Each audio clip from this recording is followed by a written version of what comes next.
there's a Giannatos rule, which I created after getting screwed a few times by playing silly openings. And I'm gonna tell you where I got it from. So before we start, I'm gonna show you this position. So I'm gonna try to remember exactly what it was. And I'll tell you kind of a backstory to it. So I have a lot of rules, but this is truly kind of Giannatos rule. So I played here. My opponent played here. Check this out. So there are two moves here which can be played. So what are the moves in this position for white? And that's not a trick question. One is kind of weird and one is normal. So it's either bishop to d2 or king to f1. Now, when I was starting to play chess, and that was 2004 or 2000 no, it was 2004, but I think at the time so I used to go to this small chess club in a town called Rock Hill, which is outside of Charlotte, where my parents used to have a restaurant.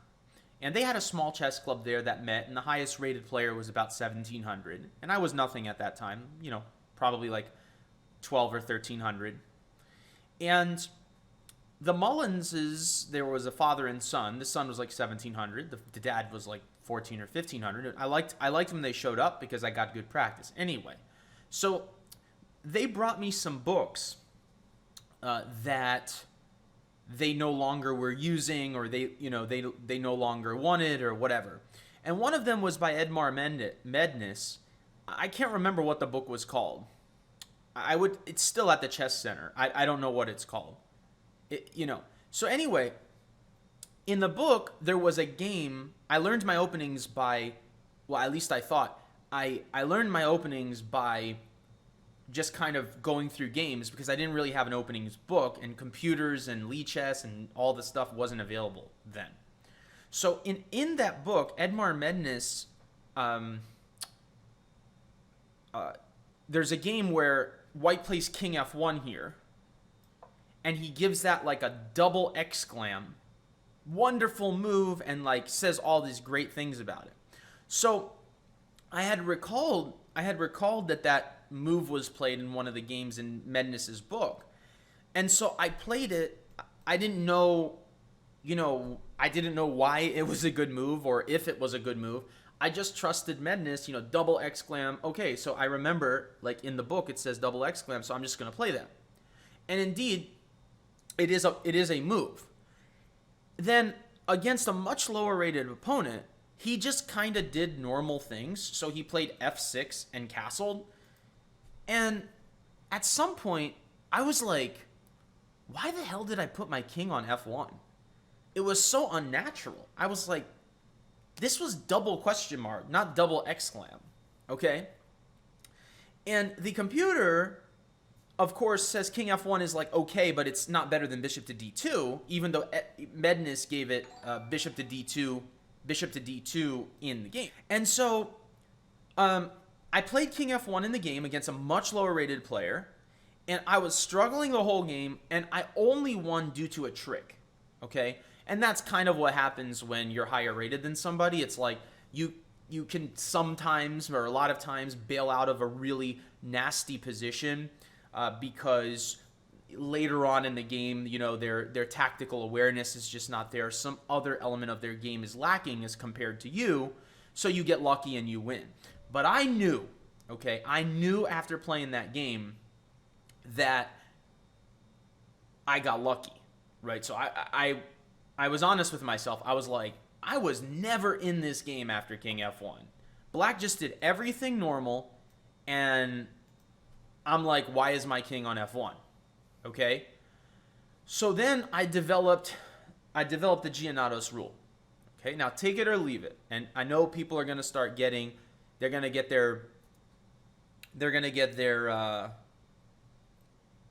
be like up in arms about it. I was going to say something else, but they're going to be up in arms about it. So the Giannatos rule is, if you have to move your king on purpose in the opening, pick a different opening. Okay? Did everyone write that down? Okay. If you go home and you study an opening, and the opening line is like you move the king on purpose. Sometimes you move the king and you, because oops, I made a mistake. Okay, like sometimes that happens. But what I'm saying is the Giannatos rule is do not choose an opening where you have to move your king on purpose, where that's the theory. Okay? Where that's the theory. Because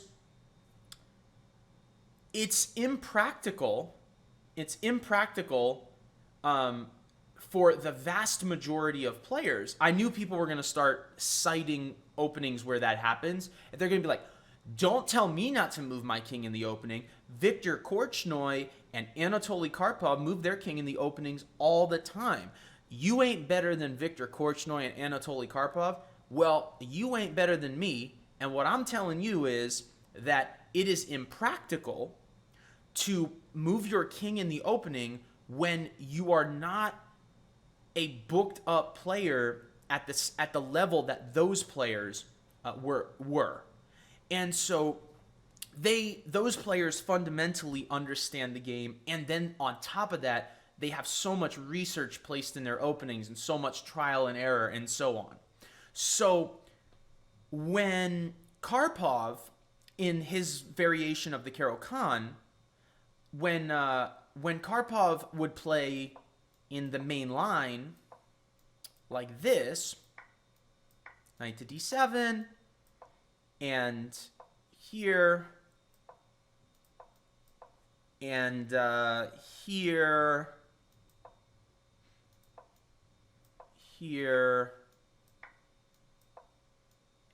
and here.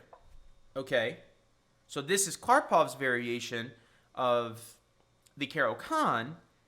You know, he's playing the move king to f8 on purpose. It's not an accident. It's researched. I'm looking at the database right here. There's hundreds of games played from this position. You,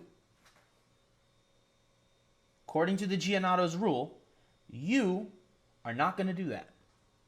I don't give a damn if Karpov played it or Carlsen played it or your favorite chess player played it or Levy Roseman played it. I don't give a damn. You are not going to do that. You are not going to do that. And the reason why you're not going to do that is because you don't have the skills of Anatoly Karpov and Viktor Korchnoi and all the other crazies who play like that to be able to manage such an obscure situation that you've placed yourself in.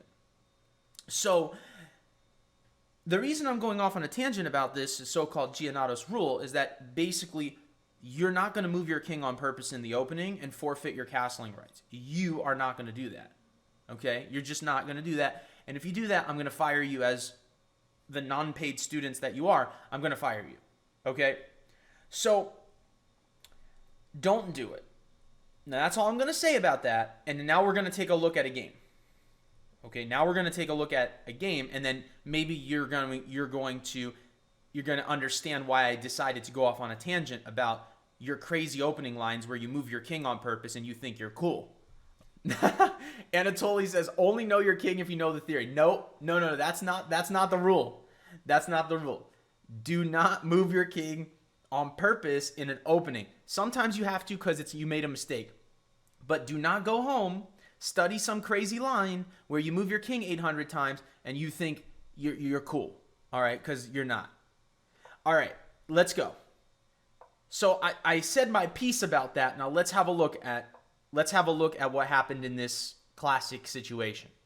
So we have a Tarrasch French, and Ullmann played the move knight f6, and for a large part of his career, he played the move pawn to c5. Welcome, Pushy Discovery, as well. And pawn to e5, the main move. Knight back to d7. Pawn to f4. Okay, so this is a very unique line of the French defense. Sometimes it arises after knight to c3, but it can also arise from the Tarrasch in this particular line. Black plays the move c5. This is very Frenchy. You're trying to break down the center of the board. White plays the move c3. Black plays the move knight to c6 to continue to pressure the center. Very, very, very Frenchy. Yes, absolutely 11th Raven. Knight to f6. Bishop to e7. Perfectly fine. Bishop to d3, queen to a5 played by Ullman. This is an old line. Most players do not do this, but queen to a5 is fine. And here, the best move in this position is simply the move knight to e2. But the purpose of the move queen to a5 is to pin the c-pawn so black can capture on d4 and white cannot take with the pawn. Now, knight e2 is the most frequently played and is considered the best move in this position. In the game, white played the move king to f2. And king to f2 in this particular line is actually quite common. Even when the queen is on b6 in lines like this, king to f2, after usually a check on b4, the king willingly moves out of the way. Now, you are not playing king f2. You are going to play knight e2. Okay? I'm not playing king f2. You're not playing king f2. You're going to be normal, and you're going to go knight e2. Okay? So, king f2, you are not doing. Now, I should say that after king f2, white's not losing. No. Ullman, remember, Ullman is black. Prophylaxis. Ullman is black. So Ullman is not banned. But Jersey Castro, he's banned. Okay, Castro is banned. Or Costro, I'm sorry. Castro's in my head because, life. Costro. Okay. He's banned from the CCC because of that. Now, what I'm saying is, this is not bad for white by computer standards. However, when you play the move king f2, you're playing the game with a high liability because you will get some swift development, but your king is still on f2. So you're maintaining your central presence of the pawns. That's kind of the idea. But white wants to play something like knight e2, and again, the idea is if black trades on the d4 square, white wants to be able to capture back with a pawn. That's the idea of moving the king. And as we know in the French defense, when this type of thing happens, the bishop on c8 has a very, very, very difficult time getting into the game if black cannot break down white's center. Well, okay, black started with the move queen to b6. And he said, my queen on a5 has done its job. It was pinning the pawn on c3. It's no longer... Well, the advantage, chess wimp, of playing king f2 instead of knight e2 is that now, white would not be able to take with the pawn on d4. White would have to take with the knight or play the move pawn b4 and then take back with the pawn. But that's very double-edged, okay? That would entail... that ain't happening. So basically, white would have to take with the knight. The idea of king f2 is that after a capture, that white can maintain the central pawn presence. And it does make sense, but again, you still have a king on f2. So queen b... I hope that answers your question, chess wimp. Okay, and now, so knight e2, protecting the center. Can't play bishop to e3 because you don't want to lose the pawn on b2 with a check. Okay, so knight to e2, and now Ullman played the move f6. Okay, so there's tension here, and, white looks to be very protected here with his nice phalanx of pawns in the center of the board, but there's still a king on f2, and when black castles, there's going to be a rook on the same file as the king as well, which poses some tactical threats. There's already tactical threats here because of the pin, and there will be tactical threats here because of the rook on the same line as the king. Okay. Well, yeah, chess wimp, I don't want to get too deep in this position, but the reason why white wants to have a pawn on d4 and not a piece is white doesn't want to allow knight to c5 and knight e4. And so if you have a pawn on the d4 square, black is totally jammed up. It's very hard for black to untangle the pieces. So again, I understand the move king f2, but again, you are not playing king f2, and I don't necessarily want to play king f2, and nor would I do that on purpose. Okay? So, now here, one of the threats is to capture and then capture on d4 and use the pin from the queen against the d-pawn. And that's very common. So let's say white played something like the move a3. Well, white is already losing because of this.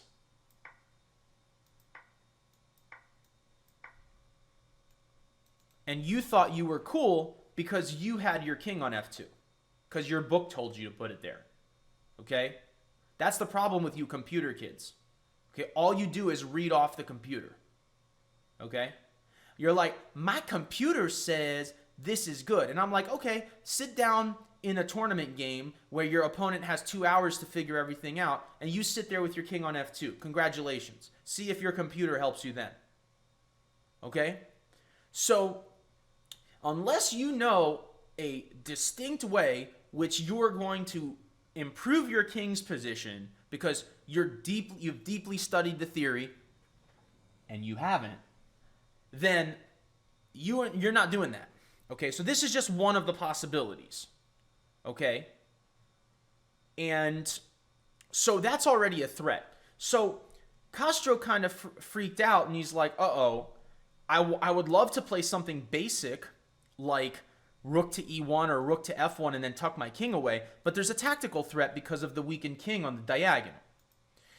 And I certainly don't want to trade on f6 because bishop takes is good, but also knight takes, and now black is untangling. Black has the e4 square for the knight, and white's going to have no advantage here. And there's also simply nothing wrong with bishop takes f6 exerting more pressure on the center. Black will castle and sometimes can even play e5 because of the eventual pin here. And here, by the way. There's a lot of stuff going on because of this weirdly placed king. And Ullman is quickly taking advantage of the placement of the king, and he needs to. Because if white could play rook f1, rook e1, or king g1 and hide the king away, then this center is pretty much lights out for black, because black is getting killed over here on the queen side, and the bishop on c8 is bad. So long term, white has good potential if white can finish development and get that silly king off of the f2 square. Okay? But Ullman, experienced grandmaster, he says, not so fast, buddy. Okay? So queen b3, he's like, I see that there's pressure because of the queen. Let's trade the queens off, try to get an endgame. All right, Ullman traded and then castled. And here, white had to be more alert than white was. White played the casual move, bishop to d2, and now Ullman was like, bro, if you would just listen to Giannatos, you wouldn't have such a silly position. And Ullman needs to make it a priority to break up this center so that he can conclude development. He will not be able to conclude development unless these center pawns get out of the way. So what did Ullman play here to break it up? Pawn to g5. A great move, which is also characteristic of these types of pawn structures. You are trying to exterminate, you're trying to eliminate white's center control. So in order to do that, you have to crack at the pawn chain's base. And we can't attack this point anymore, so we got to attack the f-pawn. And it's not so simple here. So for example, if you try to play the move pawn to g3, and you try to guard your pawn chain, which makes sense, right? It makes sense, but here's the thing. Your king is on f2. And you're like, I don't care, I do what I want. Okay? Because I've seen games by Viktor Korchnoi and Karpov and so many great players, better than you, Giannatos, who move their king around like they're crazy. And I'm like, okay, but are you going to do that? Because watch what happens now. I take here. And you're like, yeah, so what? Right? Look at my center. What are you doing with yourself? Oh, snap. Knight takes e5. What? And give me that. How do you like that? You like your king on f2? I hope you like your king on f2. I hope you're happy. I'm happy for you. By the way, this is coming too. I'm glad you're excited you moved your king there. Okay? g4 is coming, that's coming, and you're going to be running to me for lessons, okay, when that happens to you. Okay? So don't let it happen. I'm attacking that, I'm attacking that. I mean, basically every move wins for black, including here. Okay? So don't do that. This is a constant pressure. It's not easy to maintain for white. It's not easy to maintain the central pawn mass because there are tactics against the king on f2. Right? It's not all roses for white. You can't maintain it because of the awkward placement of the king. So Khosrow took pawn takes f6, and bishop takes f6 was played by Ullman, which is kind of weird because that does give away this pawn, which is what happened. And then he pulls his bishop back to g7. And he says, okay, now I'm targeting this pawn. I didn't want to give you my bishop. I could have done that. I didn't want to give you my bishop, even though this would get the pawn back, because I don't want the bishop pair for white. And that makes a lot of sense because, you know, it's not all great for, you know, for black there just because you got the pawn back. So Ullman's casually plays bishop back to g7 to get the bishop out of danger.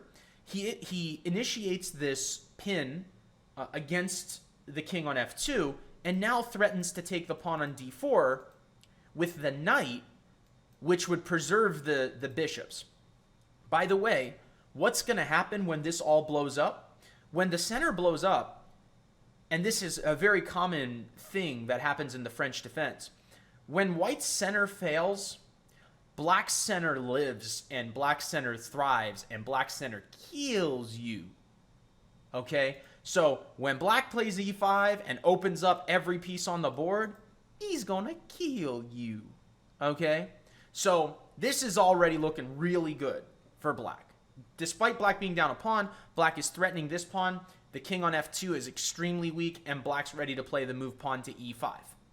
Okay? So bishop to c3, guarding the pawn. And now Ullman says, open sesame, baby. I'm down a pawn, but your king is on f2, and my pieces are about to spring into action. Right? All right, so pawn to e5, pawn takes, knight d takes. All right, so here we go. So here, everything is open now for black.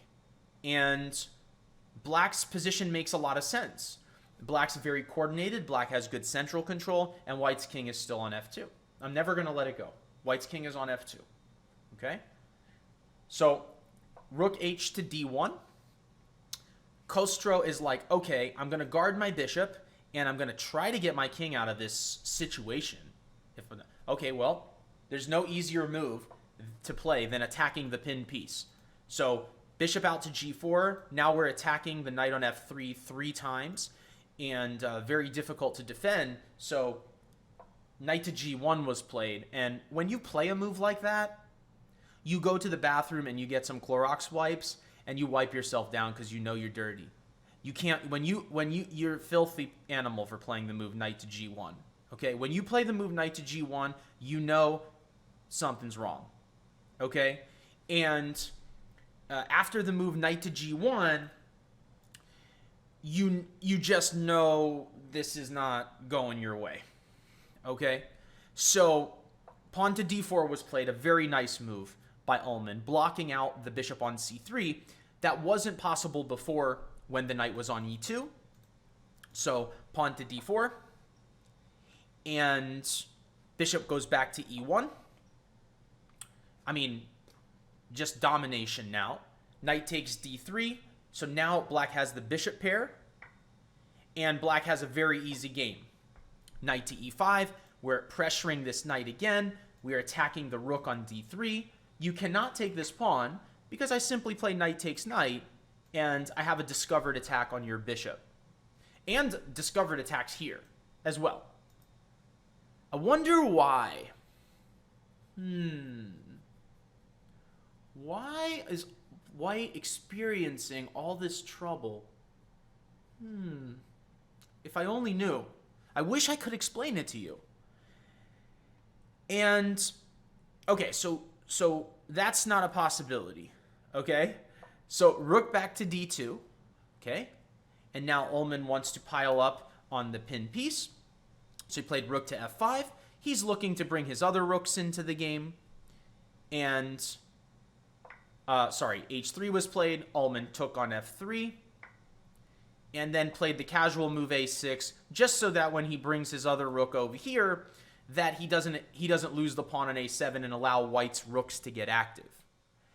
And it seems like a very slow move to play in the position. However, it's hard for white's king to move in such a way where black wouldn't immediately get his pawn back. In fact, it looks like black is going to get the pawn back regardless, because I can already take and then take the pawn on g5 if I really want to. So king e2 was played. Ullman traded knights and played the move rook to e8. So now all of black's pieces are coming into the game.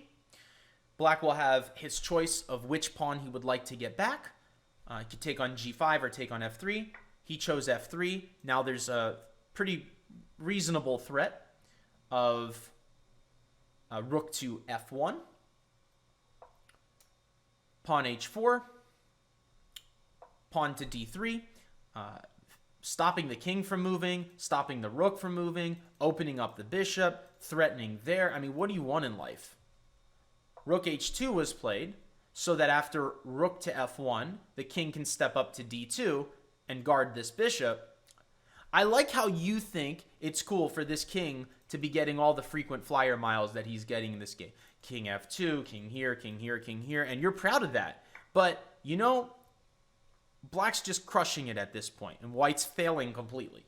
Okay, bishop takes b2, rook a2, bishop to e5 attacking the rook, rook to f2, and simply here the game is over after bishop f4 check.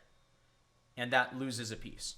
The bishop is x-ray defended by the rook on f1. Remember, x-ray is where two pieces are aligned and they move in the same way. One's the enemy piece. And the rook on f1 follows the rook on f2 through the rook on f2 and defending the bishop on f4. Thank you, Pork Ribs, for the sub. And after this bishop f4 move, the bishop on e1 hangs. Whereas the idea here, you know, it was kind of a discovery as well. X-ray defense and discovery on the bishop on e1. And so white resigned. Hi, I'm Peter Gionnatos, founder of the Charlotte Chess Center. If you enjoyed these videos, be sure to subscribe to our YouTube channel. If you'd like to watch these videos live, be sure to follow us on Twitch.